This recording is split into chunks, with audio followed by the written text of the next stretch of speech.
नमोस्तु महर्षि, नमोस्तु महर्षि, नमोस्तु महर्षि। सत्य और संस्कृति का सदा भव्य वितान कदम मिलाकर बह चले धर्म और विज्ञान। मैं आज शंकर समाधान के सत्र को प्रारंभ करूं, उसके पूर्व हमारे बीच में राज्यसभा सांसद प्रत्याशी श्रीमती महुआ जी मांझी रांची से उपस्थित हैं। वे आए गुरुदेव चरणों की वंदना करें, आशीर्वाद प्राप्त करें और इनका सम्मान करने के लिए श्रीमती शकुंतला जी छावड़ा एवं श्रीमती सरिता जी विनायका रांची आइए। नमस्ते अर्पित कीजिए महाराज श्री को।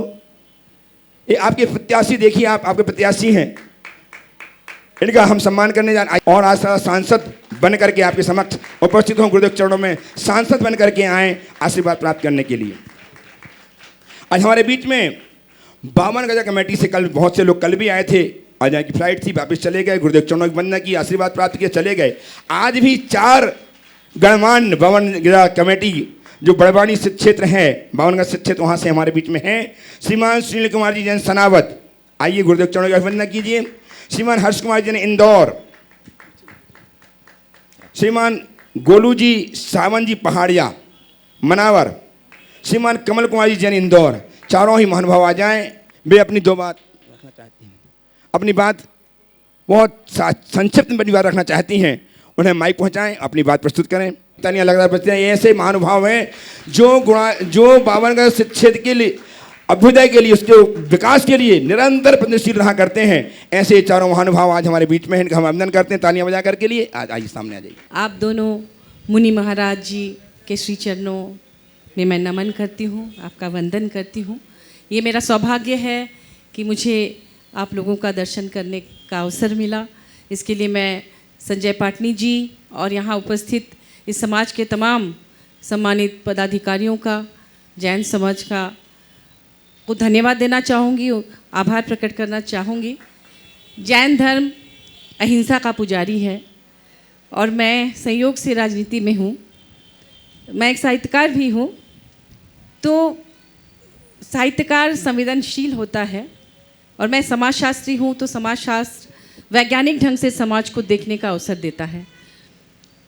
लेकिन आज राजनीति में जो हिंसा का प्रवेश हो गया है, तो उसके बीच से रास्ता निकाल कर मैं सच्चे दिल से, ईमानदारी से, पूरे समर्पण भाव से मैं इस राज्य की, इस देश की सेवा करना चाहती हूँ।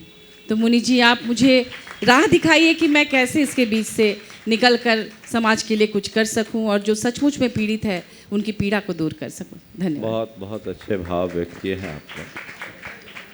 राजनीति के क्षेत्र में जुड़े रहने के बाद भी एक साहित्यकार और समाजशास्त्री की पृष्ठभूमि आपके साथ जुड़ी है और आपने जो भाव व्यक्त किए हैं, मैं प्रभु से कामना करता हूँ कि आपके भाव आपके हृदय में उत्तरोत्तर पल्लवित होते रहे और इसी भाव के प्रभाव से आप अपने क्षेत्र में अग्रसर हों। राजनीति में जो हिंसा है वो राजनीति की विकृति, लेकिन अच्छे लोग यदि राजनीति में आगे आते हैं और जो मूलतः भारतीय संस्कृति और परंपरागत मूल्यों के प्रति निष्ठावान हो, जिनका हृदय संवेदनशील हो, जो अहिंसा के पक्षधर और पैरोकार हों, देश का उद्धार उन्हीं से होगा। मुझे आशा है आप इस दिशा में आगे बढ़ेंगे। आशीर्वाद। उपस्थित हों गुरुपाद चंचरिक श्रीमान राजेश जी, पूनम जी, दीति जी पुणे से, और 5 बच्चे तैयार हैं जिनके नाम मैंने पुकारे। नमोस्तु गुरुदेव। गुरुदेव, घड़ी के कांटे मिलते तो क्षण भर के लिए हैं, परंतु वे सदैव कनेक्टेड रहते हैं। तो गुरुदेव, मेरा प्रश्न है कि आज के इस भागादौड़ी के युग में, और जहाँ पर एकल परिवार भी हो गए हैं और हम लोगों का अपने पुराने मित्रों से या परिवारजनों से भी मिलना नहीं, वो क्षण भर के लिए भी बहुत बार नहीं हो पाता है, तो गुरुदेव किस प्रकार से घड़ी के कांटों की तरह वो एक प्रेम का कनेक्ट सदैव बना रहे हैं? बस घड़ी के ही आदर्श को अपना ले, काम पूरा हो जाएगा। घड़ी के कांटे भले कुछ पल के लिए मिलते हैं, पर घड़ी का एक एक पुर्जा एक दूसरे के साथ मिलकर काम करता है, तभी घड़ी घड़ी रह पाती। अगर एक पुर्जा भी अपने काम करने में थोड़ी सी चूक कर दे तो घड़ी की रफ्तार वहीं रुक जाएगी। जीवन का एक बहुत बड़ा सूत्र है, अगर अपने जीवन में सफलता चाहिए तो एक दूसरे के पूरक और प्रेरक बन करके जियो। अपनी जहाँ जैसी भूमिका उसे निभाएं। परिस्थितियाँ हैं जिसके कारण लोगों को एक दूसरे से दूर रहना पड़ता है, लेकिन हम दूर रह कर के भी अंदर से जुड़े रहे, अंदर का जुड़ाव बना रहे तो दूरी भी हमारे जीवन की उपयोगिता को बढ़ाएगी। मैं आपसे एक सवाल और करूँगा, और घड़ी के कांटे हमेशा मिले रहे तो घड़ी घड़ी ही नहीं रह पाएगी। घड़ी की उपयोगिता केवल इसमें है कि वे सब अलग अलग रहते। इसी तरह आज सब एक ही जगह एकत्रित हो जाए तो बहुत सारी व्यवस्थाएं बिगड़ जाएगी। इसलिए आज की वैश्विक स्थितियों को देखते हुए मैं ये कहता हूँ, अलग भले रहो पर अंदर से जुड़े रहो, घड़ी की भांति, जिससे जीवन की पूर्णता हो सके। नमोस्तु गुरुदेव। उपस्थित कौशल, नव्या, नैना, सारांश, पुण्या। नमोस्तु भगवान जी। जब बोलो बोलो जल्दी। जब मम्मी दीदी को मारती है तो दीदी क्यों गुस्सा हो जाती है? अपनी मम्मी को बोलो दीदी को मत मारा करो। चलो आगे जल्दी करो, पूछो। बोलो बोलिए। नमोस्तु महाराज जी मेरी यह शंका है कि पाप से कमाया वह धन पुण्य में लगाया जाता है, लेकिन बार बार पाप करके कमाया वह धन पुण्य में लगाने से क्या हमें पुण्य या लाभ मिलता है? कृपया इसका समाधान। बहुत अच्छा सवाल तो तुमने अच्छा किया, पर ये बताओ ये सवाल तुम्हारा नहीं दिख रहा, किसने दिया तुमको? नाना जी। हाँ, तो नाना जी से बोलो कि बड़ों के सवाल बड़ों से पूछना चाहिए, बच्चों के मुख से बच्चों के ही सवाल अच्छे लगते। समझ गए? चलो तुमने जो सवाल किया है उसका उत्तर मैं ये मान के कह चल रहा हूँ कि तुम्हारे नाना का सवाल है, और उत्तर तुम्हारे नाना जैसे लोगों को दे रहा हूँ कि पाप से कमाया हुआ धन अगर हम पुण्य में लगाते हैं और बार बार पाप करते हैं तो उस पुण्य का क्या हाल होगा? पाप से कमाकर अगर पुण्य में लगाते हैं तो एक सकारात्मक बात है, लेकिन बार बार पाप करते रहने से वो जितना धोते उससे कई गुना मल अपने ऊपर लाद लेते हैं। तो हम मैल धोएं उसके बाद मैल लगाए नहीं। मैं तो ये कहूँगा मैल लगाकर मैल धोने से अच्छा है कि कीचड़ में पैर ही न डालें तो ज़्यादा अच्छा। पुण्या वो खड़ी हो जाए, पुण्या जल्दी से। नमोस्तु महाराज जी, मेरा सवाल ये है कि आपने 2 दिन भावना योग करवाया। मैं अपनी दादी के साथ दोनों दिन भावना योग करने आई, तो मैं आपसे पूछना चाहती हूँ कि आप बच्चों का भावना योग कब करवाएंगे? बहुत अच्छा भाव है। बच्चों का भावना योग का अभी योग नहीं बन पा रहा है, पर बच्चों का भावना योग यूट्यूब में है, आप उससे ले करके काम कर सकते हैं। जब हम कराएंगे अगर आप लोगों को भाग्य होगा तो हो जाएगा, नहीं तो आप उससे लाभ लें। बहुत हो गए, 5 बच्चे हो गए। महाराज जी एक और प्रश्न था। हाँ बोलो जल्दी से। महाराज जी ये प्रश्न था कि उत्सर्पणी काल के 5वें काल में धर्म कैसे रहता है? उत्सर्पणी काल के 5वें काल में धर्म नहीं रहेगा। उत्सर्पणी काल का 5वां काल भोग भूमि होगा, समझ गए? वो सुखमा काल होगा। सुखमा काल में धर्म होता है, लेकिन कर्म भूमि जैसा धर्म नहीं होता, वहाँ तीर्थंकर आदि नहीं होते, भोग भूमि जैसी व्यवस्था होती। ठीक है? और अब तुम जो बोल रही हो 5वां काल, तो यहाँ के 5वें काल से करो तो उसको बोलेंगे दुखमा काल। तो उत्सर्पणी काल जैसे अभी हम लोग चल रहे हैं, जैसे उतर रहे हैं, दुखमा है, इसके बाद दुखमा आएगा, पुनः दुखमा आएगा, फिर दुखमा आएगा। दुखमा काल के 20,000 वर्षों तक वहाँ मानवीय सभ्यता का भी अभाव होगा। आखिरी 1000 वर्ष में 14 कुलकर उत्पन्न होंगे, जो सबसे पहले अग्नि का आविष्कार करेंगे, फिर धीरे धीरे मानवीय सभ्यता का विकास होगा। अंतिम कुलकर के माध्यम से तीर्थंकर का जन्म होगा, और वे तीर्थंकर जब तीसरा काल आएगा और हम लोगों के हिसाब से चौथा काल आएगा, दुखमा नाम का, उसमें धर्म का प्रवर्तन हो। चलो चलिए, हो गए, 5 बच्चे हो गए। 2 बच्चे हैं। जल्दी जल्दी बोलो। सारांश। गुरुवर के चरणों में नमोस्तु। हे गुरुवर, मेरा प्रश्न है कि दुनिया में जो तेज चालाक और बदमाश लोग होते हैं, उन्हें ही लोग पूछते हैं और उनका ही पूरा विश्व में बोलबाला है। और लेकिन जो सच्चे, सीधे और भोले लोग होते हैं, उन्हें दबा दिया जाता है। ऐसा क्यों महाराज जी? बहुत अच्छा सवाल किया है।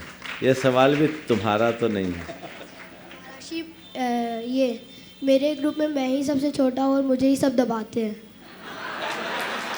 यह सवाल किसने दिया तुम्हें? महाराज जी, मेरे मन में आया, मम्मी ने मुझे ये बना दिया, शब्द में बनाया। बहुत सुंदर। इसने बहुत ही निर्भयता से और बहुत सजिंदगी से सवाल रखा।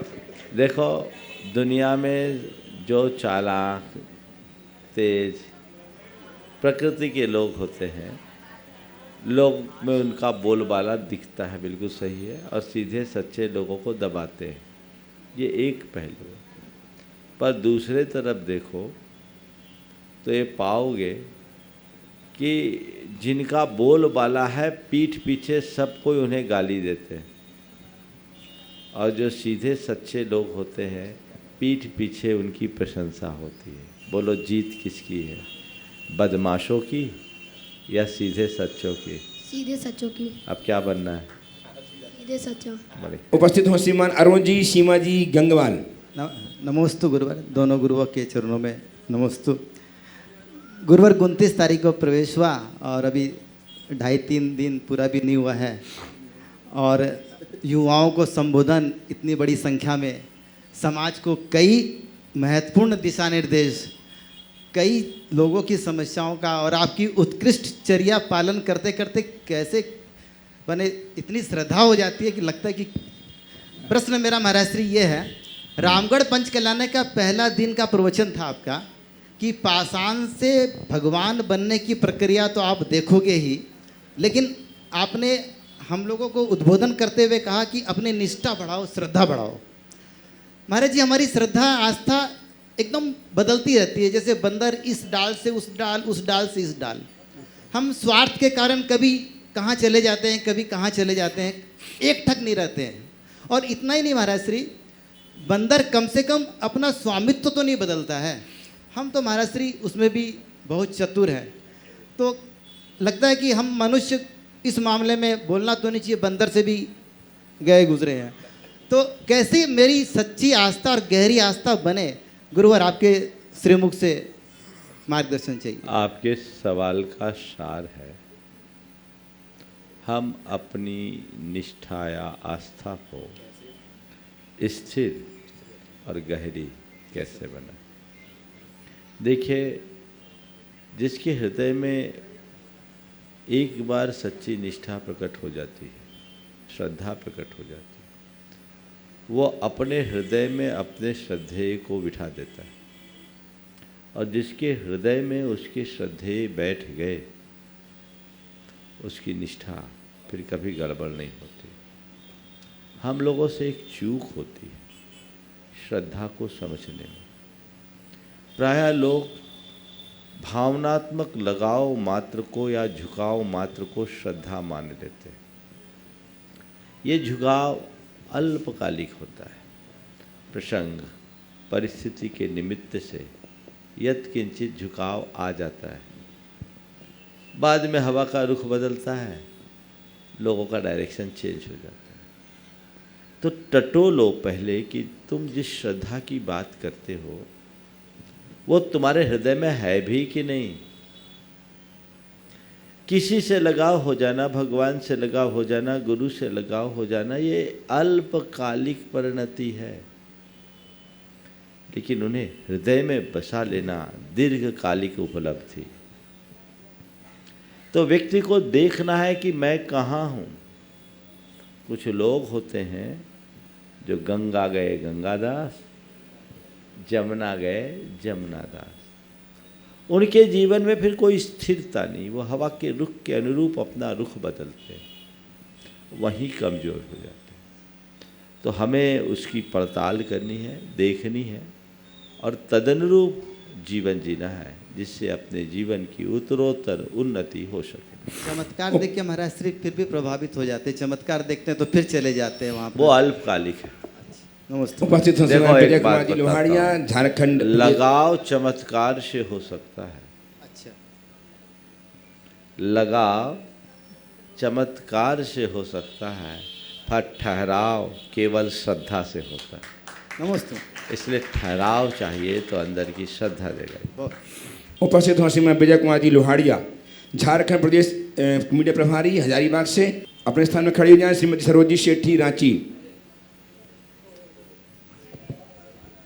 चलिए तालियां बजा दें आप, बोलिए। अच्छे सम्मान करें। गौरव पुत्र हैं। तरुणाई के प्रखर वक्ता, संघ समाधान के प्रणेता, नगर गौरव हमारे हजारीबाग के मुनि श्री 108 प्रमाण सागर जी महाराज जी के चरणों में दिगंबर जैन पंचायत और हमारा नमोस्तु नमोस्तु नमोस्तु। जल्दी जल्दी पूछ लो। मुनि श्री, मेरा प्रश्न ये है कि अध्यात्म की समाज में कितनी बड़ी भूमिका है और अध्यात्म से कैसे इसे बदला जा सकता है, कैसे भाईचारा और समरसता पैदा किया जा सकता है। मुनि श्री, आप हमें इसका मार्गदर्शन दें। अध्यात्म की उपयोगिता, प्रासंगिकता पर आपने सवाल उठाया। मैं कहूँगा कि सच्चे अर्थों में एक श्रेष्ठ समाज का निर्माण तभी हो सकता है जब वह समाज अध्यात्मनिष्ठ हो। अध्यात्मनिष्ठ होने का मतलब ये नहीं कि कोई जंगल में जाकर के बैठे तभी आध्यात्मिक होगा। अध्यात्मनिष्ठ होने का मतलब ये है कि व्यक्ति, हर व्यक्ति के आत्मा के अस्तित्व को पहचाने और देह के तल पर जीने की जगह आत्मा के स्तर पर जिए। आत्मनि अधि अध्यात्म, जिसकी दृष्टि आत्मा पर केंद्रित होती है वही आध्यात्मिक कहलाता है। और जब व्यक्ति की दृष्टि आत्मा पर होगी तो उसके हृदय में सह अस्तित्व का भाव आएगा। वो अपने समान औरों को भी देखेगा और जिस समाज में सह अस्तित्व का भाव होगा वहीं परस्पर में संवेदनशीलता होगी और वहीं सहिष्णुता जैसे तत्व प्रकट होंगे। इसी समाज में समरसता लाने के लिए सहअस्तित्व, संवेदनशीलता और सहिष्णुता जैसे उदात्त गुणों की महती आवश्यकता है और ये आध्यात्मिक दृष्टि से ही प्रकट होगा। इसलिए हम धर्म का प्रचार करते हैं पर उसके साथ साथ धर्म के मूल तत्व का प्रचार होना चाहिए। व्यक्ति की दृष्टि जब आध्यात्मिक होती है तो उसके सोचने का नज़रिया बदल जाता है। फिर उसका धर्म, उसके मंदिर मूर्ति और पूजा स्थलों तक सीमित न होकर उसके प्रत्येक विचार और व्यवहार में प्रतिबिंबित होता है, जो एक अच्छे मनुष्य के निर्माण के लिए अत्यंत आवश्यक है। उपस्थित हों श्रीमती सरोजी सेठी, रांची से। तत्पर रहें श्रीमान सुभाष कुमार जी बिनाकिया, महामंत्री दिगंबर जैन समाज, रांची। दोनों महाराज श्री के चरणों में कोटि कोटि बंदन, कोटि कोटि बंदन। महाराज श्री, ऐसा क्यों होता है कि एक व्यक्ति कुछ भी करे या कुछ भी ना भी करे तो जग में उसकी वाहवाही होती है, और एक व्यक्ति ऐसा भी होता है कि आगे बढ़कर सब कुछ काम करता है लेकिन उसकी लोग में कुछ पूछते नहीं है। उसकी यश कीर्ति कर्म का बढ़ाने के लिए क्या करना चाहिए, मार्गदर्शन दे महाराज श्री। ये सवाल अक्सर आता है। पहले मैं अपने हिसाब से जवाब दिया करता था, पर आज से कुछ वर्ष पूर्व जब भगवती आराधना ग्रंथ का स्वाध्याय कर रहा था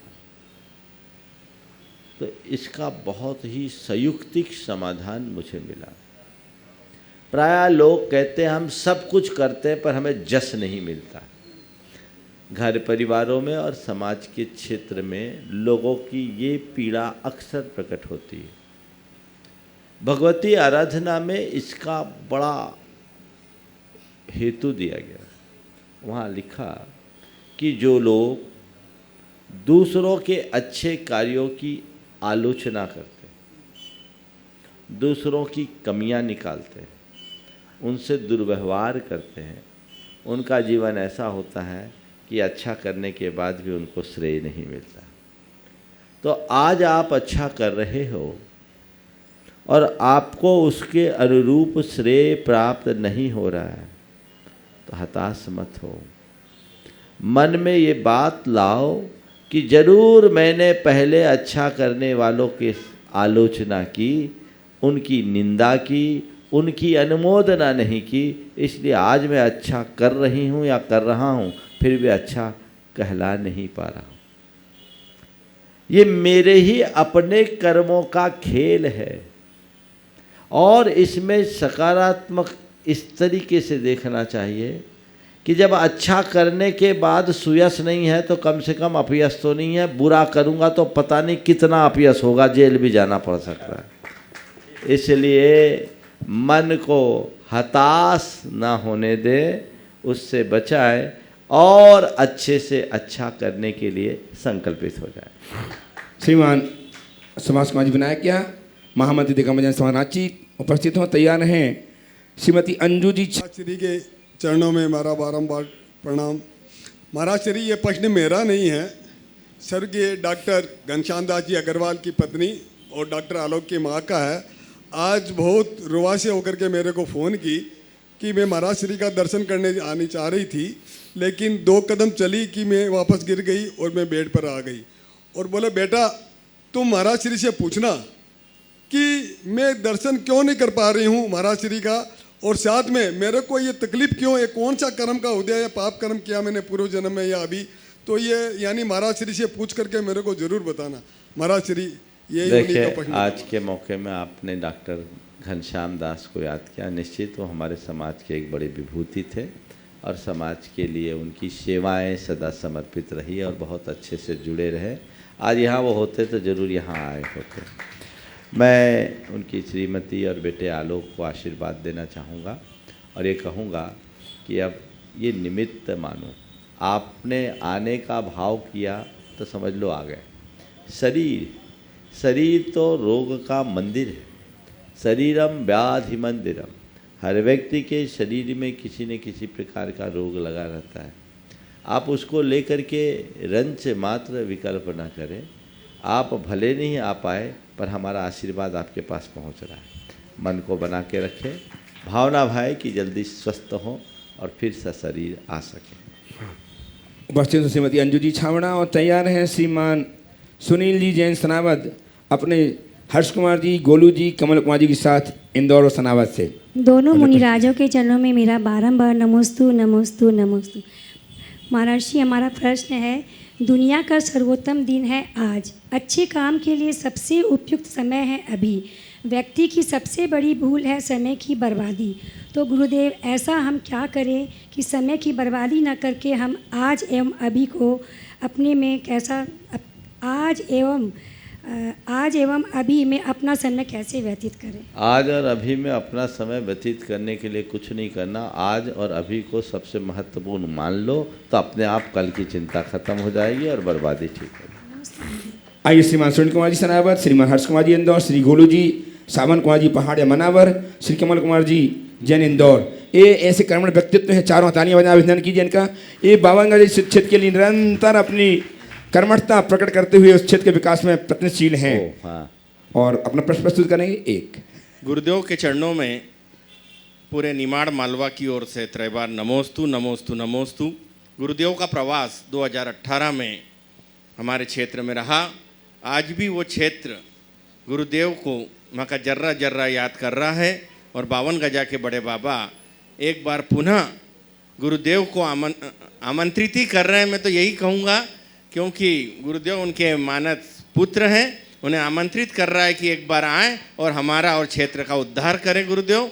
और मेरा शंका तो आपके दर्शन मात्र से ही दूर हो जाती है, किंतु एक प्रश्न है गुरुदेव कि जिन समस्याओं का समाधान बड़े बड़े न्यायालय भी नहीं कर पाते, आप चुटकी बजाते उसका समाधान ऐसा निकालते हैं कि वो मास्टर स्ट्रोक होता है। गुरुदेव, जहाँ हमारी सोच खत्म होती है वहाँ से आपकी सोच प्रारंभ होती है। मुझे बताइए गुरुदेव, ऐसा क्या जादू, ऐसा क्या मिरेकल है?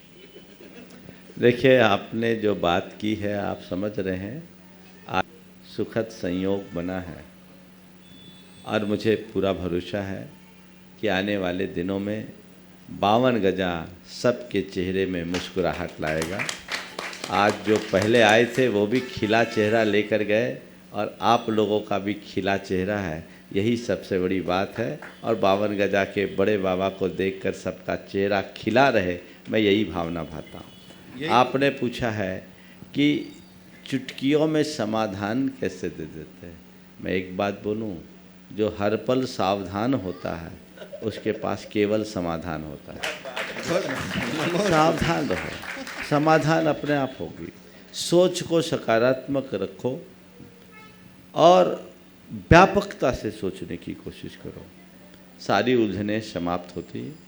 मुझे विश्वास है जो दिशा आप लोगों को दी गई है वो दिशा आप सबके जीवन को एक नई गति देगी और क्षेत्र की उन्नति के लिए मील का पत्थर साबित हो। निश्चित ही गुरुदेव, आपकी जो ये दिशा है वो दशा भी परिवर्तित करेगी और पूरा क्षेत्र आपका उपकारी रहेगा। नमोस्तु गुरुदेव, नमोस्तु नमोस्तु नमोस्तु। श्रीमान टीकमचंद जी छावड़ा। महाराज श्री के चरणों में मेरा और मेरे परिवार का त्रिवार नमोस्तु नमोस्तु नमोस्तु। महाराज श्री, मेरा प्रश्न है, ऋण करता पिता शत्रु माता शत्रु व्यभिचारिणी, रूपवती भार्या शत्रु पुत्र शत्रु अपंडित है। महाराज श्री, प्रश्न मेरा यह है कि सबको शत्रु बता दिया गया, लेकिन पिता को जो शत्रु बताया गया है मैं उसके थोड़े पक्ष में नहीं हूँ, क्योंकि पिता एक ऐसा इंसान है, बच्चों को पालता पोसता है, को पढ़ाता लिखाता है, कि शादी विवाह करता है, उसके बाद में उनके लिए मकान उकान जमीन जायदाद वगैरह दिलाता है, तो फिर वो शत्रु कैसे हुआ? बहुत अच्छा सवाल है। एक बार फिर से अपने वाक्य को दोहराइए जो आपने बोला। ऋण करता पिता शत्रु माता ऋण करता पिता शत्रु माता शत्रु व्यभिचारिणी, रूपवती भार्या शत्रु पुत्र शत्रु अपंडित है। देखिए, रूपवती भार्या शत्रु पुत्र शत्रु अपंडित है, ये नीति के वचन हैं और बड़े शाश्वत वचन। पिता को शत्रु नहीं बताया, उस पिता को शत्रु बताया जो अपने बेटे को कर्ज देता, कर्ज से लादता। वही पिता सही पिता है जो अपने बेटे के लिए पैरों पर खड़ा कर देता है, उसके ऊपर कोई लाइबिलिटी नहीं देता। पर बेटा, वही बेटा सही बेटा है जो माँ बाप के सारे उपकारों को अपने जीवन का एक कर्ज मानता है और जीवन भर उसे चुकाना अपना फर्ज समझता है। तो पिता तब शत्रु मानना, वो पिता अपने पुत्र के लिए शत्रु के समान है जिसने अपने पुत्र को उभरने से पहले ही उस पर वजन लाद दिया है। लेकिन वह पिता अपने पुत्र के लिए एक भगवान के समान है जिसने अपने पुत्र को ठीक तरीके से खिलने और खुलने का अवसर प्रदान किया है, उसे आगे बढ़ाया। तो यहाँ सामान्य पिता को शत्रु नहीं कहा, हमारे यहाँ तो मातृदेवो भव पितृदेवो भव की उक्ति है, इसलिए उसे उसी तरीके से देखना चाहिए। ठीक है। एकता जी, मैं जाता उपस्थित हूँ। तैयार है श्रीमती कनिका जी काला, जो पुत्रवधू कनिका काला की बहू है। बारंबार नमोस्तु। कनिका जी काला। महाराज जी, मेरा ये प्रश्न है कि हम जिनवानी की सेवा करते हैं, लगातार बहुत वर्षों से कर रहे हैं, 20-25 महिलाएं हैं, लेकिन हम देखते हैं कि जितनी भी सफाई करते हैं और बहुत सारी ऐसी पुरानी चीज़ें होती हैं जो जीर्ण शीर्ण हो गई है, लेकिन उसको हटा नहीं सकते। और देख रहे हैं कि हर साल वो रखी भी है, उसको हटाते हैं, साफ़ करते हैं, फिर उस वहीं की वहीं पर पड़ी रहती है। लेकिन अगर बोला जाता है कि इसको हटा दें या इसको आप लोग निकाल दीजिए, तो बोले कि जो दानदाता हैं उनसे पहले पूछा जाएगा कि इसको हटाना है कि नहीं, उसके बाद ही हम लोग इसको हटा सकते हैं। और जो चांदी की वस्तुएं हैं वो सब भी बहुत ख़राब हो गई है, लेकिन उसको भी नहीं हटा सक रहे हैं। तो इसका क्या मतलब, जो दान दे देते हैं उसके बाद भी इसके प्रति ममत्व रहता है कि नहीं, मैंने दिया है तो ये चीज़ नहीं हटनी चाहिए? बहुत अच्छा, बहुत ही गंभीर सवाल। किसी ने मंदिर में किसी भी प्रकार का उपकरण दिया तो देते ही वह उसकी नहीं रही, वो मंदिर की हो गई, वो समाज की हो गई। उपकरण की बात तो जाने दीजिए, यदि मंदिर में आपने वेदी बनाई, भगवान विराजमान किया या संपूर्ण जिनालय को भी आपने बनाया है, तो प्रतिष्ठा के बाद वो मंदिर भगवान का है, भक्तों का है, आपका नहीं। आपका है, मेरा है, ऐसा कहना दोष है। और हम लोग तो प्रतिष्ठा के बाद परिवार से इसका त्याग भी कराते हैं। वो आधिपत्य भाव नहीं होना चाहिए। मेरे भगवान, मेरी वेदी, तो तेरे कैसे हो गए? तुम भगवान के हो सकते हो, भगवान तुम्हारे नहीं हो सकते, ये सोच के चलना चाहिए। अब रहा सवाल मंदिर में रखी चीज़ों के विषय में, जो चीज़ें जीर्ण शीर्ण हो गई, जिसकी उपयोगिता समाप्त हो गई, उस वस्तु को विनयपूर्वक बहुमान पूर्वक हमें विसर्जित कर देना चाहिए। जिनवानी के संदर्भ में मैंने बताया उनकी रिसाइकलिंग की व्यवस्था है, वो उसे आप कर सकते हैं। और उपकरण, टूटे फूटे उपकरणों का प्रयोग नहीं करना चाहिए। आप घर में टूटे फूटे बर्तन यूज लेते हो क्या? बोलो। हाँ, तो फिर भगवान के सामने क्या ठीकरे रखोगे तो तुम्हारे ठीकरे ही जैसी ज़िंदगी बनेगी। तो अपने को ऐसे उपकरण रखना चाहिए जिसको देखकर मन प्रमोदित हो। ये तो सामान्य सी विवेक की बात है, इसमें ज़्यादा कुछ कहने की ज़रूरत नहीं है। और व्यवस्थापकों को भी चाहिए कि उसकी अवस्था देखकर उसका पुनरुद्धार करें। हाँ, एक काम कर सकते हैं, अगले से पूछने की जगह एक बार निवेदन कर सकते हो कि भैया वो तो ख़राब हो गई, नहीं देनी है तो बताओ, तुम्हें पहली प्राथमिकता है, और देना है दे दो। तुमने एक बार चढ़ाए, इतने साल चल गए, अभी हमें दूसरे को देना है, तुम दोगे तो पहली प्रायोरिटी तुम्हारी, नहीं तो फिर कोई दूसरा। ये व्यवस्था उन्हें गला लेना चाहिए। खासकर चांदी आदि के जितने उपकरण हैं देखने में ही खराब लगते हैं, तो उसे अच्छा नहीं है। हमें अच्छे उपकरण रखना चाहिए और उनकी हैंडलिंग भी अच्छी होनी चाहिए। कई जगह अच्छे उत्तमोत्तम उपकरण आते हैं पर उसका रख रखाव ठीक ढंग से ना होने के कारण वो खराब दिखने लगते हैं। तो ये भी जवाबदेही समाज के प्रमुखों की होती है, प्रबंधकों की होती है कि कोई भी सामान है तो उसे व्यवस्थित रखा जाता है या नहीं। मैं एक सलाह दूंगा और वो अगर कर ले रांची की समाज तो बहुत अच्छा होगा। हजारीबाग में सारा द्रव्य भंडार महिलाओं के कब्जे में, नियंत्रण में है।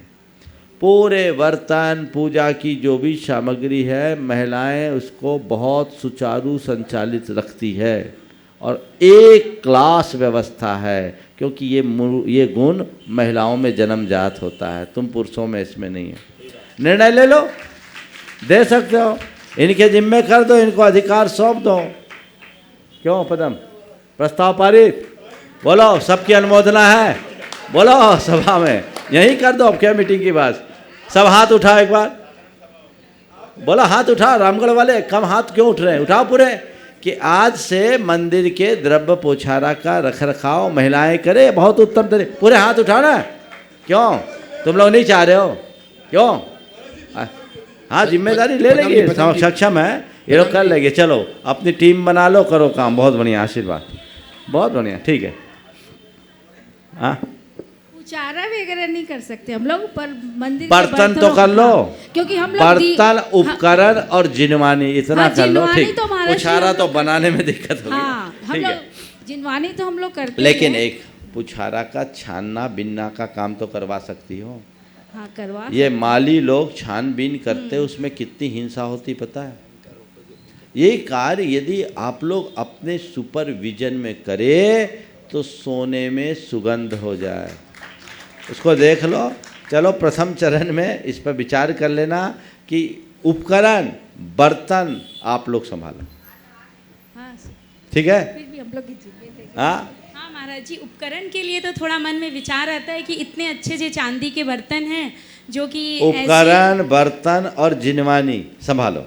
जिनवानी तो महाराज जी हम लोग सुचारू रूप से संभाल बहुत रहे हैं। बहुत पूरी चलिए, बहुत हम ही लोग देते हैं, लेते हैं, रखते हैं, इसमें उसमें तो कोई दे नहीं बहुत है। आइए पीछे कनिका जी काला उपस्थित हो। नमोस्तु महाराज जी। महाराज जी, दुनिया के सारे ऐशो आराम हम खरीद सकते हैं, पर हमें सुकून कहाँ मिलेगा? जो खरीदा जा सकता है, जो बेचा जा सकता है, वह सब चीज़ें बाहर होती है, और सुकून ऐसी चीज़ है जिसे न खरीदा जा सकता है न बेचा जा सकता है, वो केवल भीतर प्रकट किया जाता है। तो ऐशो आराम की चीज़ें आप खरीद सकते हो, लेकिन सुकून तो अपने भीतर उत्पन्न करना होगा जो मन के संतोष से है। यदि मन में संतोष है, सकारात्मकता है, तभी जीवन में सुकून है, अन्यथा सब कुछ होने के बाद भी सब कुछ व्यर्थ है। बोला बड़े सुखद बात मैं कहे जा रहा हूँ। आज प्रदीप जी काला जो सुप्रसिद्ध समाज सेवी हैं, इन्होंने अपने आप को आज गुणायतन संबद्ध करने का मन बनाया, प्रकट किया और जुड़ गए। श्रीमान प्रदीप जी काला, श्रीमती प्रेमलता जी, भातृपुत्र श्रीमान अनंत जी एवं श्रीमती नीलम जी, भावज श्रीमती मधु जी काला, देवेश काला पुत्र सुष्मिता पुत्र वधु, इन सब ने अपने आप को गुणातन संबद्ध करके अपने जीवन को धन्य किया है।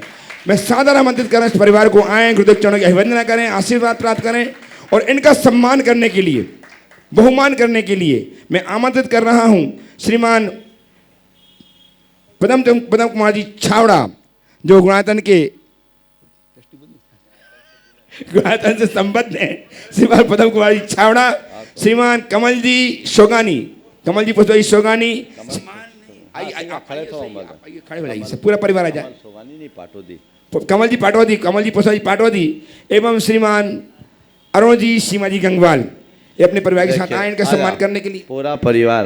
ट्रस्टी गुणायतन, हाँ, विमल जी सोगानी साहब भी हमारे श्रीमान सुरक्षा विराजमान सामने बैठे आए, वे भी आए और सम्मान करेंगे इस पूरे परिवार का, जिनकी घोषणा महाश्री अपने मुख से। देखिए, प्रदीप गुणायतन से तो बहुत सालों से जुड़े हैं, घोषणा औपचारिक रूप से आज हो रही है और एक बड़ी जिम्मेदारी भी इनके कंधों पर बहुत शीघ्र दिए जाने वाली। लेकिन आज आप लोग सत्कार कर दीजिए, फिर मैं बात करता हूँ। हाँ, महिलाओं को बुला। चंद्रकला जी पाटनी, महिलाओं का सम्मान करने के लिए सीमा जी गंगवाल, चंद्रकला जी पाटनी उपस्थित हों, आए सम्मान करें। तालियां आप भी लगातार बजती रहे। ऐसा व्यक्तित्व जिन्होंने आपके नगर को गौरव प्रदान किया है। प्रदीप जी का परिवार ने बहुत बहुत साधुवाद के साथ आपकी तालियां लगातार अनुगूंज करती रहें। बस एक मिनट के लिए। हाँ, मैं एक विशेष बात आज सबके बीच रखना चाहता हूँ। प्रदीप भाई यहीं खड़े रहो, देवेश और अनंत तुम भी आ जाओ। आज प्रदीप ने एक ऐसा निर्णय अपने परिवार के संदर्भ में लिया है जो जैन समाज के लिए, क्या सर्व समाज के लिए बहुत अनुकरणीय। प्रदीप भाई का व्यापार और उनका व्यापारिक विस्तार आप सबको पता है, लेकिन इन्होंने पिछले 5 वर्षों से अपने आप को व्यापार से लगभग अलग कर रखा। अपने बेटे देवेश आ गया, अनंत भी आ जाओ, यहीं खड़े रहे। हाँ, अपने बेटे देवेश को, बेटा बैठ जाओ, तुम सामने से हट जाओ। अपने बेटे देवेश को अच्छे से जांच के परख करके देखा, ठोक बजा लिया और बेटा भी अपने आप को साबित किया, पिता से जो विरासत में मिला उसे कई गुना आगे बढ़ाया। साथ में पारिवारिक जिम्मेदारियां भी धीरे धीरे अब प्रदीप भाई ये निर्णय ले रहे हैं कि मैं अपनी व्यापारिक जिम्मेदारी और पारिवारिक जिम्मेदारी से मुक्त होना चाहता हूँ। 60 साल की इनकी उम्र हुई है। 55 साल की उम्र से इन्होंने करना शुरू कर दिया था और आज ये घोषणा कर रहे हैं कि इनके व्यापार का मुखिया देवेश होगा और ग्रेटर परिवार का मुखिया अनंत होगा। ये पावर डेलीगेशन का काम पहली बार इस तरह से देखने को मिला। इस उम्र में लोग 80 साल की उम्र तक सारे निर्णय अपने पास रखते हैं, अपने बच्चों को आगे बढ़ने का अवसर नहीं देते। ये बहुत अच्छा उपक्रम इनने किया। इन्होंने मुझे बताया कि महाराज मैं ऐसा करने जा रहा हूँ, तो मैंने ही इनसे कहा कि ये घोषणा मंच से होनी चाहिए। एक बार जोरदार करतल ध्वनि से। और इन्होंने बिजनेस से अपना रिटायरमेंट ले लिया, बस थोड़ा पैसा अपने पास कुछ जरूर रखा है, इसलिए क्योंकि इनके 2 बच्चे अभी नाबालिग हैं। ये अपनी योजना 2 मिनट में खुद सबके बीच रखेंगे और ये आदर्श सबको अपनाना चाहिए ताकि बच्चे आगे बढ़ सके और आप निर्भर होकर अपनी अंतिम साधना में लग सको। बच्चों की योग्यता को समझकर, परखकर, बिना समझे परखे नहीं, अपने लिए जो आवश्यक हो रखना चाहिए, बाकी बच्चों को आगे बढ़ने का अवसर देना चाहिए। मैं प्रदीप भाई के इस कृत्य की भूरी भूरी प्रशंसा करता हूँ। देवेश और अनंत जब मेरे पास आए रामगढ़ में, तो ये लोग बोल रहे थे नहीं महाराज ये हम लोग नहीं कर पाएंगे। मैंने कहा नहीं बेटा, तेरे पिता ने अपना कर्तव्य किया, तुम अपना कर्तव्य करो। अब ये इन्होंने मुझसे कहा अब मैं मार्गदर्शक की भूमिका में जीना चाहता हूँ। अभी तक मैं मार्ग निर्णायक था, अब निर्णायक ये लोग बनेंगे, मैं आगे बढ़ूँगा। तो उनको अनुभव होगा। पीछे से सपोर्ट रहे, लोग आगे बढ़े तो बहुत अच्छा काम होगा। बहुत बहुत आशीर्वाद। आप अपनी बात से सबको अवगत करें। नमस्ते महाराज जी, नमस्ते महाराज जी। परिवार हो, व्यापार हो, समाज हो, ये सतत चलने वाली संस्थाएं हैं। हम लोग ये देखते हैं कि परिवार में एक व्यक्ति के बाद दूसरा व्यक्ति जिम्मेवारी लेता है और परिवार जो है इस परंपरा के साथ में आगे बढ़ता चला जाता है। व्यापार में जो भी हम व्यापार कर रहे होते हैं, हम अपने बच्चों को प्रवीण करते हैं, उनको जब हम एक्सपर्ट बना देते हैं तब उनको जिम्मेवारी देते हैं, फिर वो व्यापार को जो है आगे बढ़ाता है और ये क्रम भी आगे चलता है। और समाज में भी जो है पदाधिकारी नियुक्त किए जाते हैं और थोड़े दिनों के बाद वो रिटायर होते हैं और नए ऊर्जा लोग ले करके आते हैं और समाज जो है नई सोच, नई ऊर्जा के साथ में आगे बढ़ता चला जाता है। बहुत सारे लोग जो है ये जब जिम्मेवारी सौंपते हैं तो मजबूरी में सौंपते हैं कि अब मुझसे नहीं होता इसलिए तुम संभाल लो, और संभालने वाला भी ये देखता है ये तो मेरे को ही संभालना, अभी इससे तो कुछ होना जाना नहीं है। तो इस बीच में जो है कुछ गैप आ जाता है। ये जो एक जो हम लोग रिले रेस कहते हैं, जिसमें बैटल लेकर के एक धावक दौड़ रहा होता है और जब उसका क्रम पूरा हो जाता है तो उसी की स्पीड में वो दूसरा धावक आता है और उस बैटन को लेता है और आगे चला जाता है और ये क्रम लगातार चलता रहता है। तो ये तभी रिले रेस के अंदर में सफलता होती है जब बैटन छोड़ने वाला व्यक्ति और बैटन लेने वाला व्यक्ति दोनों एक जैसी ऊर्जा की स्थिति में हो। ऐसा नहीं हो कि जो बैटन लेके दौड़ रहा है वो गिर जाए और उसके बाद दूसरा आए उस बैटन को उठाए और जल्द चले। तो इसी सोच के साथ में कि जब मेरे शरीर में पूरी ऊर्जा है, मैंने 55 वर्ष की आयु में अपने व्यापार को 1 मार्च 2017 को देवेश को सौंपा था और वो 5 साल मैंने उसका निरीक्षण किया। बहुत सफलता से वो व्यापार को चला रहा है। इन 5 सालों के अंदर में इसने लगभग जो है प्रतिवर्ष 27% की दर से ग्रोथ किया, जो हमारे व्यापार में बहुत बढ़िया है। तो मैं पूर्णतः संतुष्ट हूँ और देवेश जो है ये अच्छे से व्यापार को संभाल सकता है और जितनी भी चीज़ें करेक्ट करनी थी मोटा मोटी हो गई। तो अब बहुत ज़्यादा मुझे अब सुपरविजन करने की, टीका टिप्पणी करने की ज़रूरत नहीं है। वैसे ही परिवार में मेरा मन है, मैं पिछले 2 साल से अनंत को सारी जिम्मेवारियां दे रहा हूं। देवेश का विवाह का सारा कार्यक्रम भी और सारी चीज़ों का निर्णय भी अनंत ने लिया था और मैं 5 साल तक आगे जो है अनंत के साथ में इसके काम का निरीक्षण करूंगा, इसकी अनुमोदना भी करूंगा। कहीं ज़रूरत पड़ेगी तो मैं उसमें सुधार भी जो है बता सकूंगा। 5 वर्ष में अंदर मुझे लगता है कि जितना ये कर पाएगा, इसके बाद मैं टीका टिप्पणी करना भी छोड़ दूंगा, क्योंकि मुझे लगता है कि जो इसे समझना होगा, मेरे साथ ये 5 साल दौड़ते हुए, इसके नेतृत्व में मैं दौड़ते हुए जो है इसे जो भी सलाह समझाना होगा मैं कर पाऊँगा। ये मेरी भावना है और मैं इसी भावना के तहत मैंने ये निर्णय लिया है।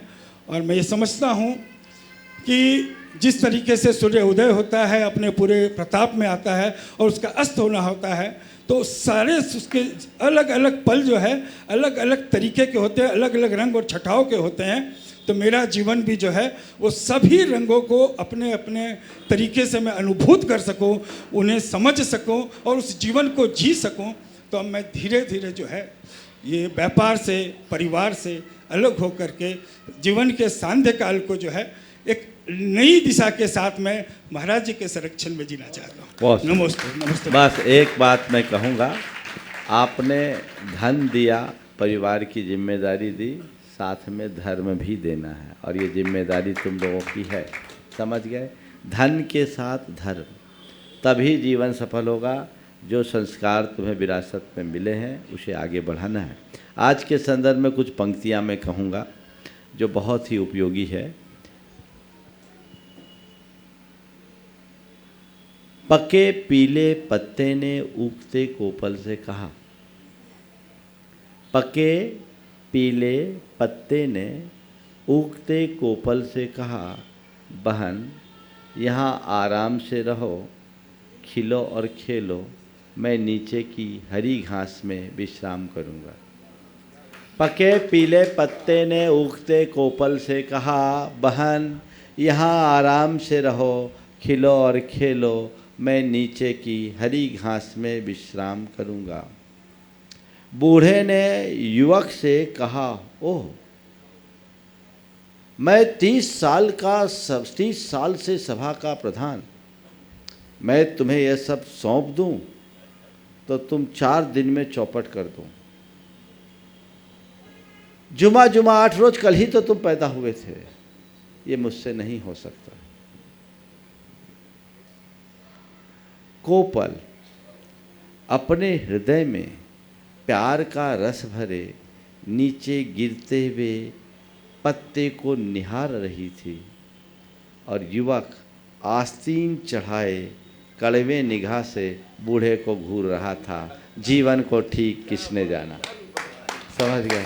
बस इतनी समझ लोग विकसित कर ले तो जीवन की दिशा और दशा बदलेगी, हम आगे बढ़ेंगे। बहुत बहुत उपस्थित हों दिव्या जी भंडारी, तैयार हैं लोकेन जी कोलकाता। नमस्ते